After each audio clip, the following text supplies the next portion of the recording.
그림을 그려서 질문을 하나 할 테니까 한번 대답해 보세요. 사람이 이제 성장한다는 것은 두 가지 방향일 거예요. 한 가지 방향은 직무 역량이 증가하는 거죠. 어떤 일에 대해서 전문성이 증가하는 거예요. 그리고 to do 하는 거죠. 그 일을 해내는 능력이죠. 마케팅이다 라고 한다면 키워드를 분석하고 인텐트를 확인하고 유입을 분석해내고 전환율을 높여주고 하는 그런 일들이죠. 건물을 짓는다. 그러면 내가 설계, 시공, 감리, 건축 뭐 이런 파트들이에요. 이런 것들이 오른쪽으로 잘 발달해 가면 그 사람이 성장했다라고 봐요. 근데 문제는 뭐냐면 사람이 이것만 하고 싶은데 자꾸 어떤 요구사항이 늘어나요. 어떤 요구사항이냐면 벌써 여기 있는 분들만 해도 너만 잘하면 안 돼. 네 옆에 있는 사람도 잘하게 해줘야 돼. 근데 그 일은 내가 벽돌 쌓기를 최고로 잘해도 옆에 있는 사람 잘하게 할 수 있어요? 그건 다른 이야기예요. 내가 엄청 바느질을 세계 최고로 잘해. 그럼 그 옆에 있는 사람이 그 사람 옆에 있으면 그 사람도 잘하게 되나요? 다른 역량입니다. 그거는. 내가 김치를 엄청 잘 담고 세계 최고로 잘 담고 그래도 그 옆에 사람은 못 담그죠. 뭐 때문에 그래요?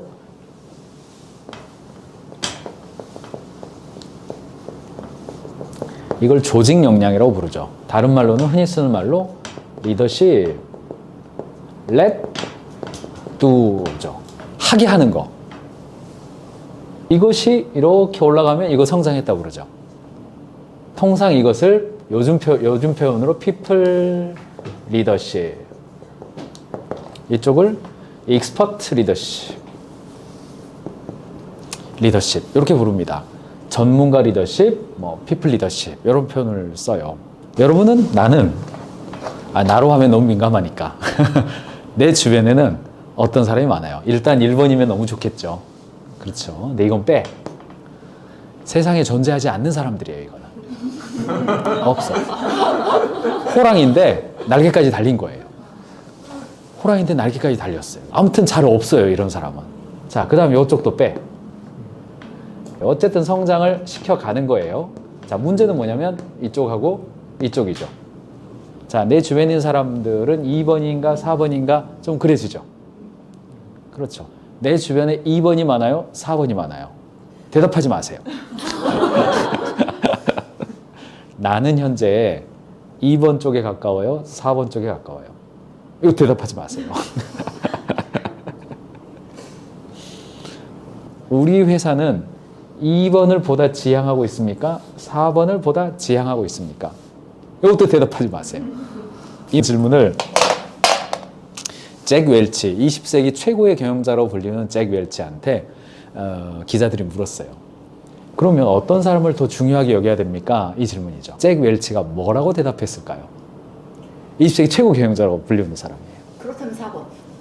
잭 웰치는 참고로 어떤 사람이냐면 상대 서열화 평가하고 가차없이 직원 자르고 1, 2등만 남기고 3등 이하의 산업은 다 정리해버리는 중성자탄이라고 불리웠던 아주 냉혹한 관리자. 근데 그 잭 웰치가 뭐라고 대답했냐면 당연히 2번입니다 라고 대답했어요. 자, 일단 요건 보류해놓고 의외죠? 자, 피터 드러커 기억나죠? 네. 저랑 이야기할 때 피터 드러커는 몇 번이라고 그랬을까요? 2번. 당연히 2번일 것 같죠? 자, 스티브 잡스는 4번. 4번일 것 같죠? 스티브 잡스 당연히 2번이라고 대답했어요. 당연히 2번입니다. 자, 그럼 이거는 팩트니까 바꿀 수가 없어요. 그러면 질문을 바꿔서 왜 그랬을까요? 자, 일단 잭 웰치는 뭐라고 대답했나 그걸 제가 알려드릴게요. 이거는 뭐 기사에 나와 있는 이야기니까 이렇게 대답했어요. 두 가지로 대답했습니다. 왜 그렇습니까? 기자가 물었어요. 첫 번째 대답한 잭 웰치는 우리가 잘못 봤을 수 있다. 이거는 잘 보이지만 이 추구에 있던 사람들은 우리가 일단은 자세히 잘 발견이 안 된다. 그렇기 때문에 이 축에 있던 사람들은 잘 지켜봐야 된다. 이런 이야기를 해줬어요. 그러면서 이 축에 있는 사람들은 오른쪽으로 이동하는데 상대적으로 기회비용이 덜 든다.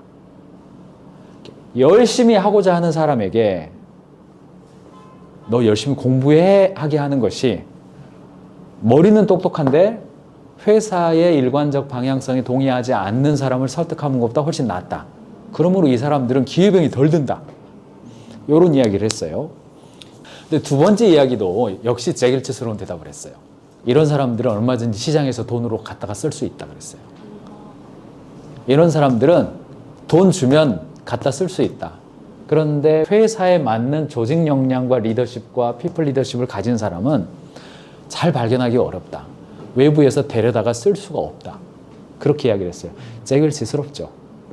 뭐 결론은 뭐예요? 이게 더 돈 된다? 뭐 이런 말이에요. 제길치는 그렇게 대답했어요.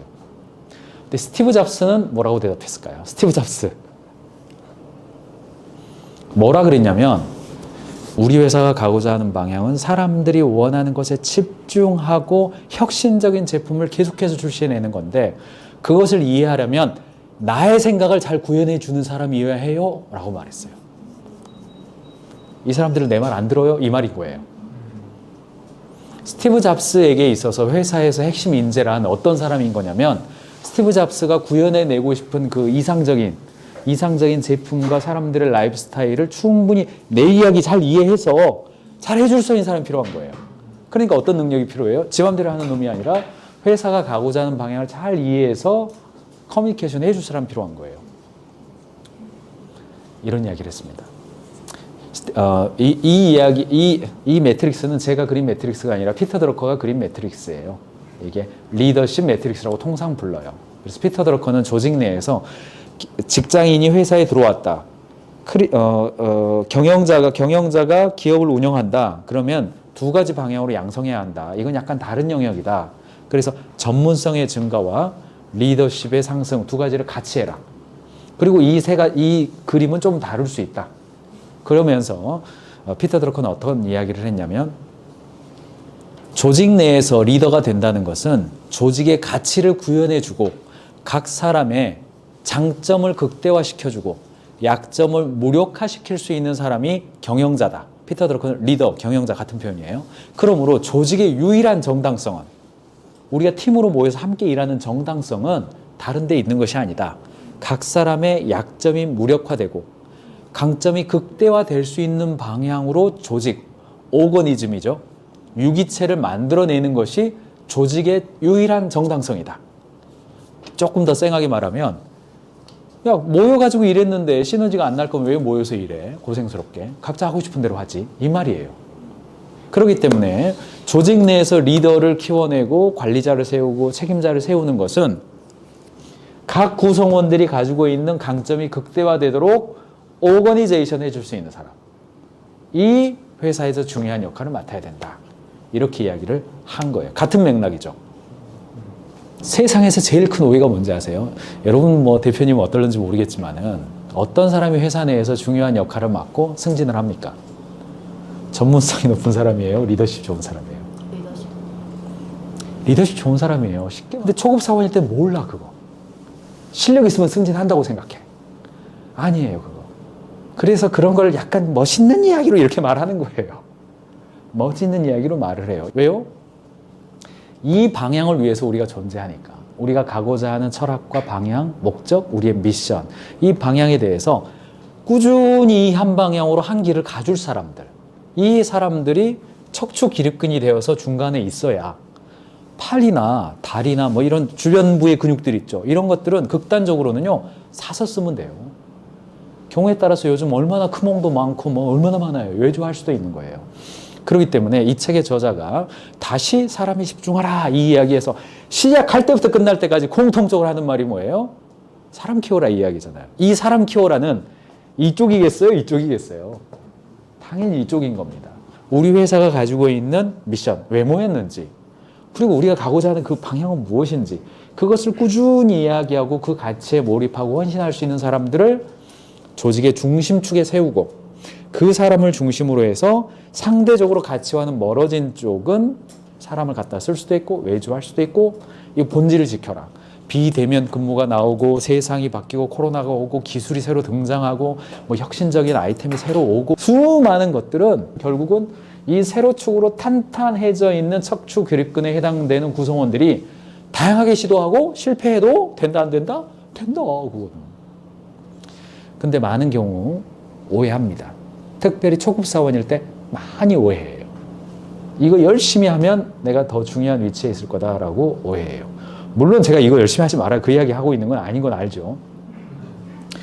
이 척추 그립근이 확실해야 뭐 2두박근, 3두박근 하면 그거 되는 겁니다. 요게 다시 사람에 집중하라의 저자가 말해주고 싶은 핵심적인 이야기예요. 자, 그림을 하나, 제가 2개 그린다고 그랬죠. 하나 더 그려봅시다.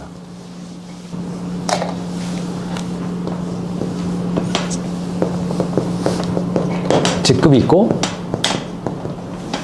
직책이 있죠. 직급은 뭐예요? 사원, 대리, 사원, 뭐 과장, 부장 요 정도만 쓰죠. 이쪽은요.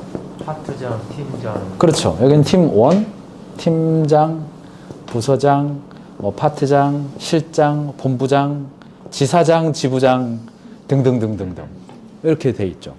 일반적으로는 어떻게 됩니까? 팀원이 뭐 여러 정도 되죠.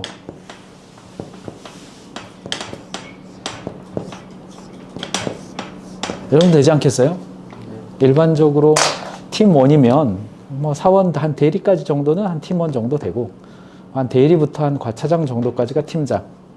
그다음에 뭐 과장부터 뭐 이렇게 한 좀 뭐 뭐죠? 부서장, 실장 이렇게 통상 나오죠. 이걸 통상 이제 브로드 밴딩이라고 그러죠. 겹쳐져 있는 어떤 그룹핑이다. 뭐 이런 말이에요.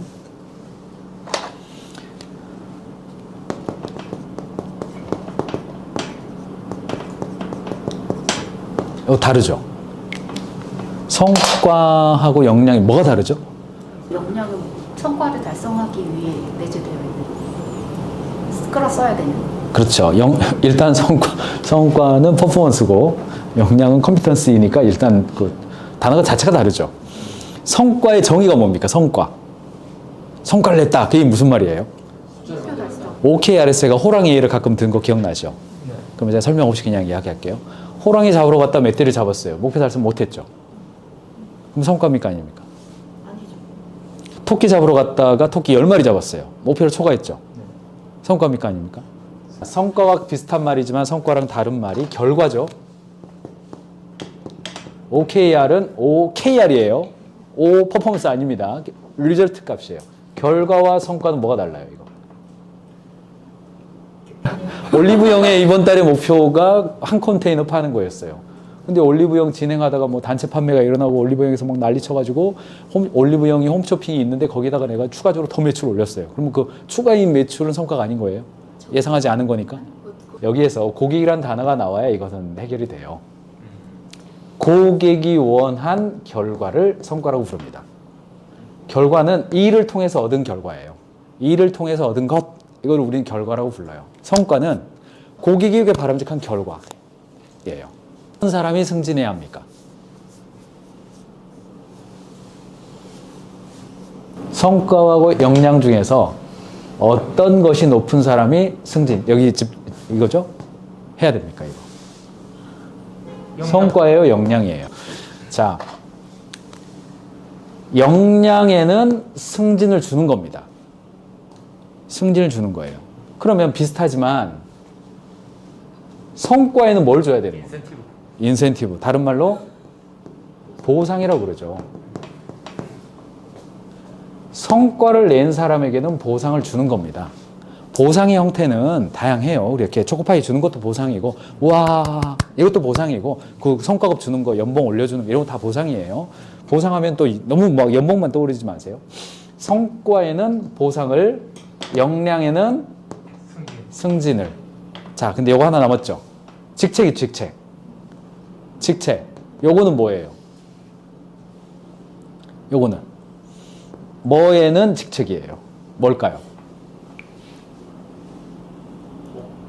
자, 직급 낮은 사람이, 즉 역량이 낮은 사람이, 그렇죠? 직급을 맡을 수도 있죠. 이렇게 내려와가지고 이렇게 맡을 수 있겠죠. 극단적으로 생각해 보면 되죠. 반대로 직급이 높은 사람이, 예를 들어서 여기 부장이 있어, 부장인데 예를 들어서 뭐 이렇게 이런 거 맡을 수도 있겠죠. 부장이면 요 정도는 맡아야 되는데 어떤 경우는 부장이지만 한 팀장 정도 맡고 있을 수도 있겠죠. 그런 일이 있을 수 있다가 요 그림의 핵심이잖아요. 그쵸? 요게 잘 이루어졌다면 역량은 높으나 직책은 낮은 사람이 있죠. 그렇죠? 네. 그럼 뭐예요, 이게? 책임과 비슷한 단어인데 이걸 역할이라고 그럽니다. 역할. 이 이야기 들어봤죠? 성과란 열정 곱하기 역량 곱하기 역할 지각이다. 이런 표현 들어봤어요? 이거 스티븐 코비가 한 20년 전부터 한 이야기인데 뭔가의 퍼포먼스가 나오려면 그 사람이 열정이 있어야 돼요. 근데 열정이 있는데 실력이 없어요. 그럼 안 되죠. 역량이 있어야 돼요. 문제는 뭐냐면 역할 지각이 있어야 그게 가능하다. 역할 지각이 뭐예요? 나는 지금 뭐 하는 사람이라는 자기 인식이에요. 그러니까 역할 지각이라고 하는 요소가 숨겨져 있지만 열정과 역량보다 훨씬 더 중요한 역할을 한다는 거예요. 그래서 우리가 뭐 이렇게 1대1 미팅도 하고 연말 미팅도 할 때 어떤 이야기를 하냐면 역할이 뭐냐? 역할, 롤이죠. 뭐 하는 사람이냐 지금. 이 전체 공동체 안에서 나는 지금 뭐 하는 사람이라는 자기 책임성 혹은 자기 공약에 따라서 직책은 주는 겁니다. 사실은 이 정도는 직책을 주는 게 아니라 합의하는 거예요. 합의. 뭐 한번 해볼 거야? 해볼게요. 그래서 세 가지 개념을 잘 알 필요가 있어요. 내가 회사 내에서 성장한다 또는 이건 경영자 관점에 쓰여졌기 때문에 경영자로서 리더로서 내가 사람을 키운다. 그러면 세 가지를 잘 봐야 돼요. 첫 번째, 이 사람의 성과를 뭐로 규정할 건지, 어떤 결과가 나오면 고객을 위해서 어떤 결과가 나오면 바람직한 거냐, 이거 잘 성과 내도록 도와줘야 돼요. 두 번째, 그 성과를 냈을 때 성과의 요인을 알아야 그 사람의 역량이죠. 왜 성과가 났는지 알아야죠. 아, 이게 멘트가 좋았다, 가격 정책이 좋았다, 채널이 좋았다, 인플루언서가 좋았다, 뭐 상품 선택이 좋았다, 내가 진행할 때 이게 프로세스가 좋았다, 뭐 다양한 게 있어요. 그걸 알면 그게 역량까지 가는 거예요. 아니면 그래서 두 가지 차원으로 이 두 개의 그림으로 이 책을 오버뷰를 대신합니다. 제가 자, 요 정도 제가 이야기를 하고요. 우리가 이제 관리에 대한 오해가 몇 가지가 있어요. 우리가 어떤 그 일을 진행을 할 때 굉장히 그 팀장이나 경영자나 혹은 리더가, 나의 리더가 어떤 경우에는 물어보지 말고 고개 숙여라고 할 때가 있다는 걸 인정해야 돼요. 그래서 어떤 경우에는 내가 뭔가 생각이 다르고 의견이 다르다 하더라도 지금 뒤에서 나타난 뱀을 보고 있는 상황이 있을 수 있다는 걸 알고 순종할 수 있어야 됩니다.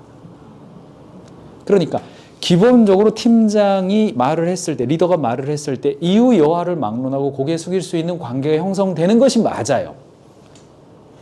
그래서 오해는 벗어나야 됩니다. 계속 그러면 어떻게 되겠어요, 이게? 종만 되는 거죠, 종만. 팀원 입장에서도 흔히 저지르는 실수나 오해 중에 하나가 어떤 상황에도 팀장은 나에게 맥락을 말해줄 것이다 라고 기대하는 것은 또 문제입니다. 책에 나와 있는 이야기 중에서 몇 가지만 서머리 차원에서 몇 가지만 언급해드리고 마무리를 하죠. 이 책에서는 이제 41페이지에서 50페이지 사이에 무엇이 개인적 성취감을 결정하는가, 사람은 어떨 때 행복하고 성취감을 누리는가, 그래서 그 첫 번째가 연결, 서로 지지해주는 관계. 두 번째, 가치. 주요 업무가 내가 개인적으로 믿고 있는 가치관과 잘 맞는가. 세 번째, 목표. 인생에서 의미 있게 여기는 거랑 내가 지금 회사에서 일하는 거랑 그 의미로운가, 보람을 느끼는가. 그리고 이제 개방성이죠. 사람들, 상황, 그리고 변화에 적응하면서 이렇게 이동하는 거, 새로운 거. 그리고 마지막으로 성과. 내가 맡은 임무를 완수해내고 목표를 달성했을 때 느끼는 그 어떤 성취감. 이런 측면이 직장 생활에서 개인들이 누릴 수 있는 행복감이자 성취감이다. 이런 거 조금 다시 한번 리마인드 해드리고, 이 책의 이제 155페이지 이후에 보면 다양한 아이디어를 효과적으로 관리하는 방법 6가지가 나와요. 그냥 들어보면서 마무리합시다. 첫 번째, 지원자 자체를 독특하게 채용해라. 독특한 사람, 유니크한 사람들 채용해라. 두 번째, 개인적 필요에 대해서 이해해 주어라. 세 번째, 안전한 공간을 만들어라. 네 번째, 사려 깊은 행동을 해 주어라. 다섯 번째, 끊임없이 의사소통하라. 여섯 번째, 다른 사람들이 아이디어를 공유할 수 있도록 격려해 주는 공간들을 많이 만들어라. 오늘처럼 이렇게 자유롭게 대화하는 거죠. 읽기 싫다고 말한 이유는 제가 알아요. 이게 방대해요, 다루는 주제들이. 사람에 대한 주제니까 뭔가 이렇게 쭉 깊이 들어간다기보다는 이렇게 쫙 넓어져 있는 느낌이 있어요. 그러니까 이런 책은 소설 책 읽듯이 읽기보다는 뭐 앞뒤로 잡지 읽듯이 읽으면 돼요. 그냥 한 장만 읽어도 인사이트가 있잖아요. 이런 책들은. 그래서 그런 관점에서 책을 다시 한번 이렇게 좀 서머리 해보고 리마인드 해보면 좋겠습니다. 오늘 이 정도 하죠? 자, 수고했습니다.